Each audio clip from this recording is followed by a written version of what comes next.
I know a monster. I know a monster who changed my whole life. I know a monster who separated me from my family. I know a monster who had me lying to protect not just his identity, but the pieces of me that knew that if I spoke out and they didn't believe, that that would be a greater break to my psyche than anything else. I knew a monster who made me feel uncomfortable. I know a monster who years later still has the phantom.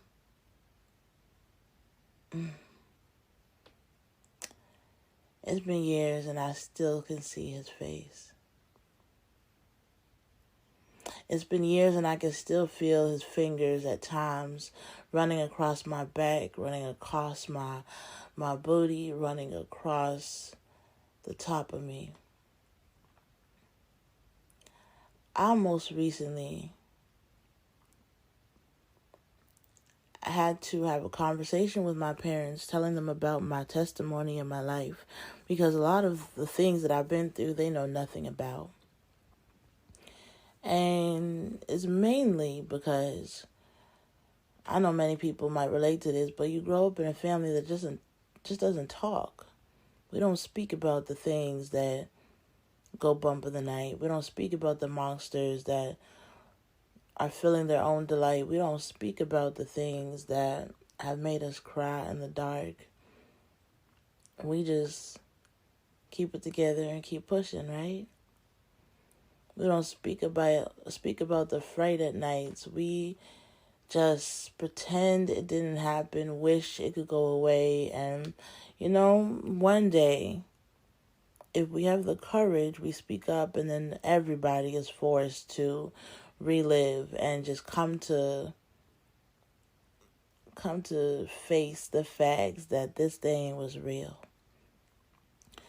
So I had a conversation with my parents about this one particular incident.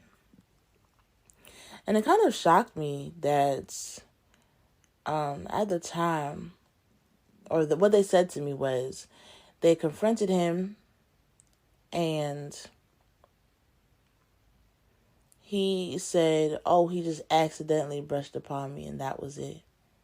That I was taking it too far out of context. And so let me back up and let me speak about what I'm speaking about. Let me clarify it. For those who have not read the story yet, if you've read the story, you already know where I'm going. If you haven't read the story, then you should read the story. But neither. What's the word? I digress. When I was, I believe, 14 or 15 years old, I think it was 15. It could be 14. Please don't come for me for the ages. It's been so long. But when I was younger, my aunt's boyfriend, the one who protected me when my cousins were bullying me, the one who came to my rescue, the one who sat on the porch with me and would talk and give me a sense of normalcy, then groomed me and became my attacker, became my abuser. Now, he never did stick his dick in me. Let me just get that clear. But he placed his fingers. He placed his mouth on me. He placed his hands in different places. He used his arm to hold me down as he did it. And he smiled this wicked smile at me. As I looked, as he enjoyed what he was doing and I was trying to fight it off, he just, man. This was my aunt's boyfriend. Somebody who people would call uncle, not me. He was the monster that I knew, that I could say nothing about, because I knew that if I spoke, that they would not believe me. When I was 16, I finally got the courage to speak up and tell my parents that this is what happened. And honestly, I don't even remember what came of it. I wrote them a letter, but we never really talked about it. And I don't remember how long after that, but he was murdered, and it was even more reason not to talk about it, because why talk about the dead, right? But that dead would haunt me for years. In the same house that it happened to, I had to revisit time and time again. And this one particular Thanksgiving, it was probably maybe about 4 years ago, not that long. I went upstairs for something, and I saw the bathroom, the one in which he held me down in, and I held it together, but by the time I got home, I was uncontrollably crying. Because I remembered how I stood outside the door, waiting to go to the bathroom, not knowing that he was on the other side of the door, that monster was just waiting to pull me in. And I stood there, unknowing of what was about to happen to me. And I cried, and I cried, and I cried, because the memory came back up, and it almost choked me out. I couldn't understand why that man chose me. I mean, of course it was because I was the odd one out. Of course it was because I was thick in all the right places, apparently, is what they used to say. And I looked mature for my age, but I was a child.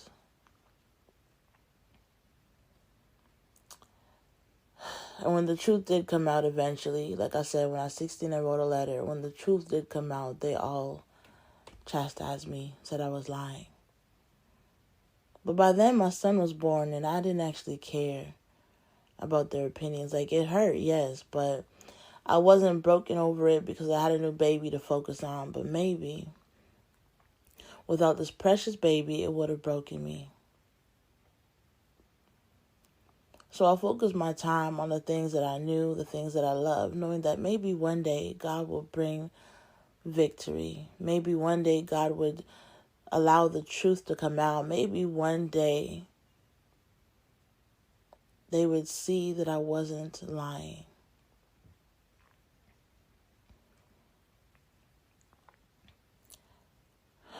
I went to Florida about 2 years ago for a conference. And in this conference, she spoke about forgiveness, the importance of it. And now I know forgiveness. Forgiveness and me, we go way back, okay? I know forgiveness. But there's things that try to hold on for longer than they need to. There's sometimes these things that try to go undetected, just waiting until it can choke you out at a more convenient time. And at a time when you're experiencing such highs, it'll come up as a memory, and it'll just completely destroy everything you believed you worked so hard for.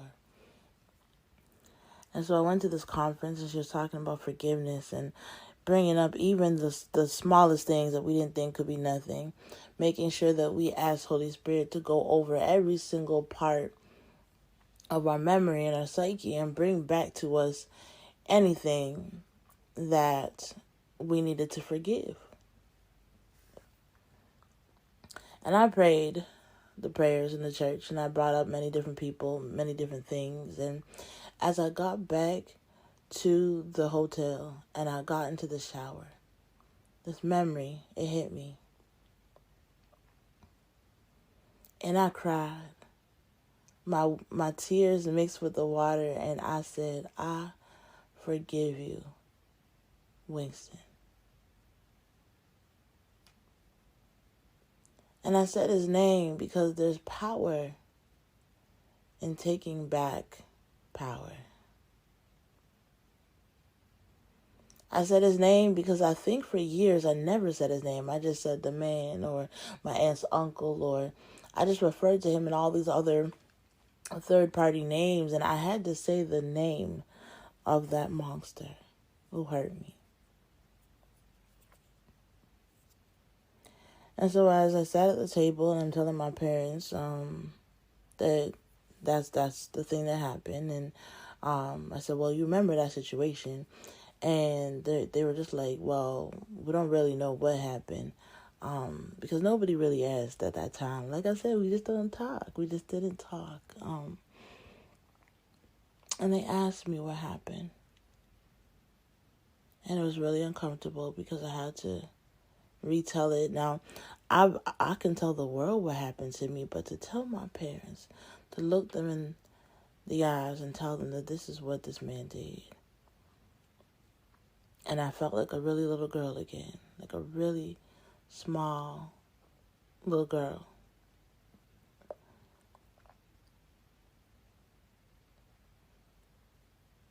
And I had to sit there and say, this is what he did. And I didn't feel on top of the world. I didn't feel powerful. I didn't feel like I'm taking back what's mine. No, I felt small. I felt almost like embarrassed for that girl, that I have to tell her story to her parents. And what they had thought for years was just an accidental bump, I had to explain was finger penetration and touching and lips and everything else.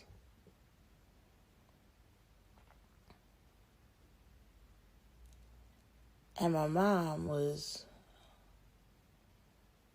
they were both upset. But I also know that it's new information that they're processing. They had processed a lie for many years, something that was untrue, only to now be met with the truth. And I know at the time, or in that moment, my dad was like, why didn't you tell us? And I reminded him that I was a child, that I didn't know who I could trust, that I didn't know what to say, and that's why I wrote the letter. So that the secret wouldn't be kept anymore, and that everything that had been said and spoken to would be open. Every lie out the door. And I think back to that time in the shower in Florida, and how I had to say his name to release him from all the pain that I had held undetected. I did not know, because I'm like, I've forgiven him before. I've said all of this many times. This is nothing new to me, but I had missed saying his name.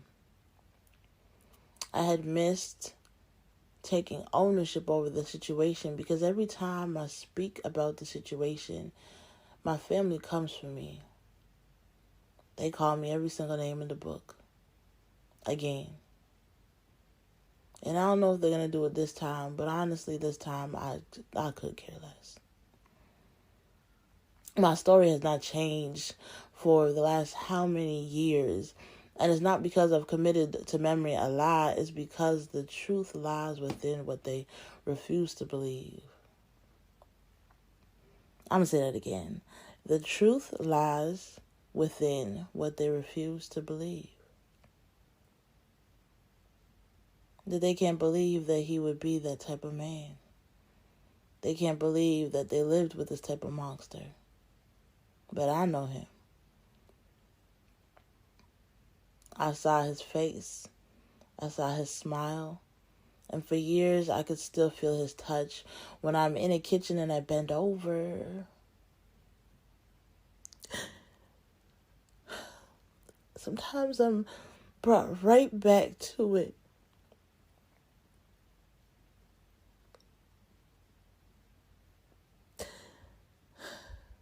And I love cooking. So you can imagine how that feels. Having a place that I love so much being tainted with the thoughts of my innocence. that I don't like being in certain spaces because of the memories, and I continue to pray the memories away. That God would release me from whatever it was, and so that it doesn't have power over me, because this life is not worth living if I would continue to be tormented. And I'm not saying that in a take your life kind of way. That's not what I mean. I mean that God has built a life. God has given us a purpose that is so much bigger than being trapped in tormenting thoughts. And so for the sake of this conversation, I might have to tap into them. But honestly, I live my life in a refreshing way that I've asked God to take away all of these thoughts that are not serving. They only serve to hold me in a looping pattern, and that pattern I am breaking agreement with. Out of all the assaults, this is the one that I shy away from the most, because it's so personal, it's so specific, and because it caused more than just the assault. It caused more than just the situation. Like, it went on and on and on. Like, when it comes to the other assaults, that was almost like a one-time thing. It happened. I got over it. I healed from it. And that's what it was. But when it comes to things that are spoken about in families, that when it isolates a specific family member, when it highlights the misgivings or the faults of another, it's almost like it continues, because it's like that family either doesn't want to speak about it, or they do speak about it, and it's just like this looping thing that's just on and on. Now, because my family refuses to believe me on it, I feel like it just has had no rest in our family, because anytime I speak about it, I'm also conscious of the fact that they might just come for me. I'm also cautious of the fact that they might still have their words of how I disgraced the family and how I did all this other stuff. But I am no longer giving power to what tried to break me. I am standing up for not just myself, but everybody else who needs to know that this thing does not have to have control over you. Needs to know that the way your family responded, the way that they came at you, the way that they talk about you like a dog, like, it does not have to ruin the life that you're building. That I decided 3 years ago, after I spoke out and my family had read me to filth, I had decided that I was no longer going to be around them. I decided that I no longer had to force myself to go to holidays and to force myself to be in an atmosphere for people who clearly did not care anything for my well-being. And I say that now because I started going back to family events. But in the time that I took off, it was so empowering for me. I felt like I was taking back my life. I felt like I was cutting myself off from being forced to endure their negativity. I felt like I was cutting myself off from being in this space where they just did not respect who I was becoming or what I was saying. And here's the thing.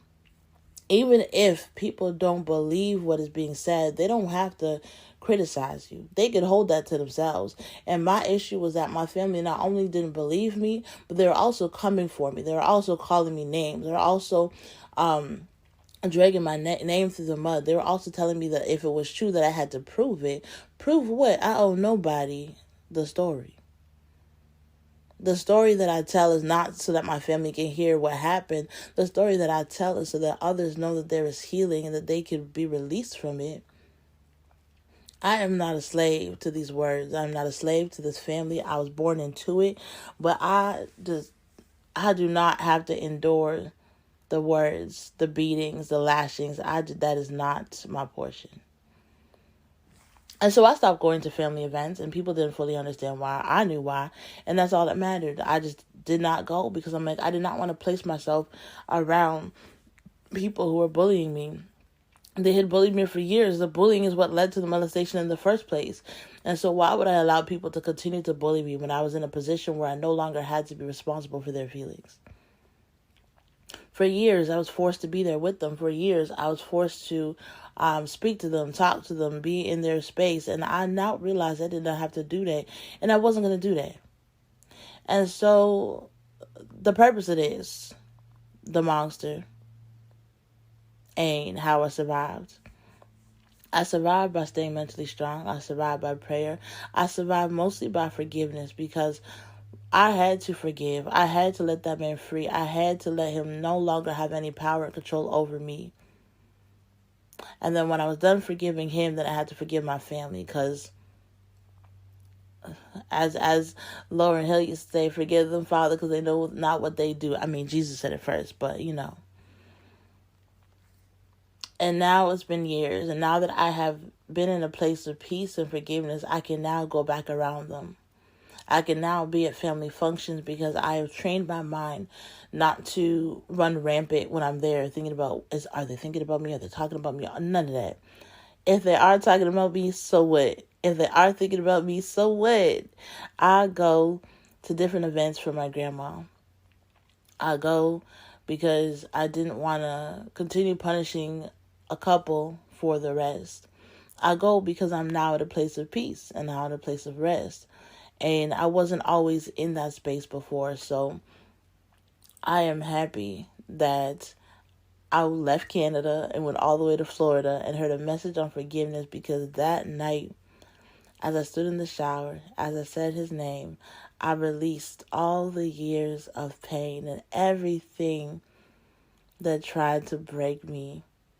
And I started building back the blocks of the things that would become my newfound freedom and my newfound understanding that the life that I lived was gone.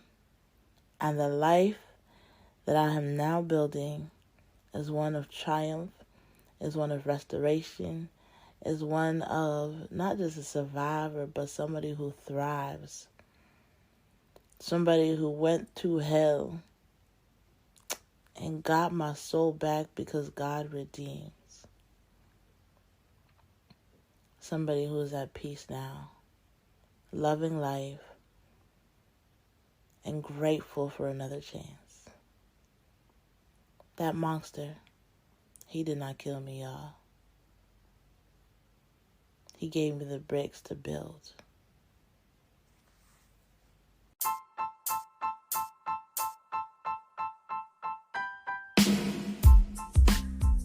Hey, thank you so much for listening to the Lips and Language podcast. My name is Cola. I am so excited that you are here. If anything I said today resonated, then get in touch with me. I have an amazing mentorship program. It is for those who feel misunderstood, overwhelmed, going through grief. It is truly an amazing time. If you want more info, hit my website, lipsandlanguage.com. And if you want to get in touch with me, you can hit it up on the website or DM me. I have a free gift for you, and I would love to be in contact with you. Whatever you decide, just know that healing, it looks good on you. And I'm so excited that we get to do this journey together. Have a blessed day. And if nobody told you, I will. I love you. Enjoy your day, and we'll talk soon. Peace.